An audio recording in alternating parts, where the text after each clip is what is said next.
The USS Iowa, BB-61, was the lead ship of her class and the last of any United States battleships to serve in World War II.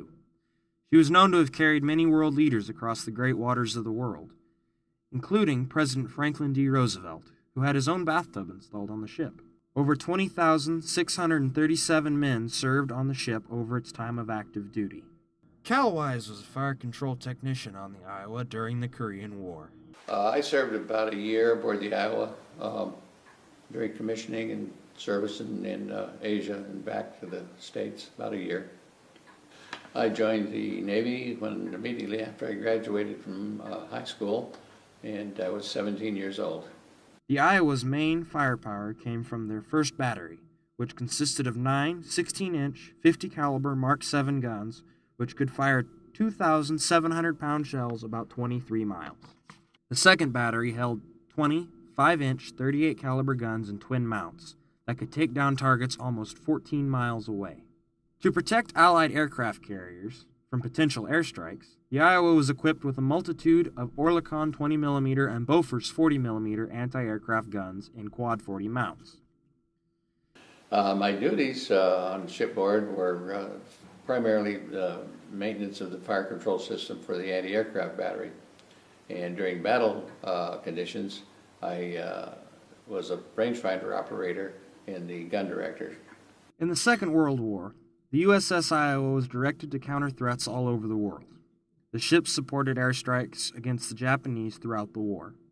On February 21, 1944, the Iowa and her sister ship, the New Jersey, sank a Japanese ship called the Katori after an anti-shipping sweep to sink ships trying to escape to the north.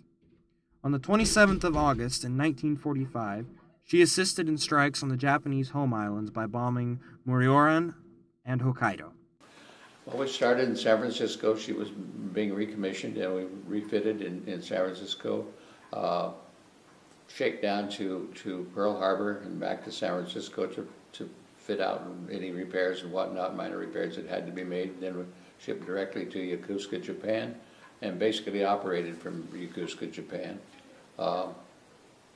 We had regular hours and good meals and all this kind of thing. It was a Sunday school picnic compared to what the Marines and Army had on the beach. The ship then went on to serve in the Korean War, but was decommissioned in early 1958. The primary mission was shore bombardment, whatever targets we could find that were within range, anything that was, say, 15 miles off the coast. We had a range of about 20 miles plus, and so we could be far enough offshore that we weren't worried about any small fire and return and that kind of thing. So primarily patrolling the shore. Upon Ronald Reagan's effort to create a 600-ship Navy, the Iowa was reactivated and moved to Avondale Shipyard, located in New Orleans. She was then involved with NATO to help control sea lanes and maintain free passage until a devastating loss occurred. In 1989, during a gunnery exercise, an explosion rocked the No. 2 turret and killed 47 crewmen. The cause of the explosion was due to operator error. The USS Iowa was mothballed in San Francisco in 1990. Recently, the Iowa has been pulled out of mothballs and is being used as a museum in San Pedro Harbor, Los Angeles.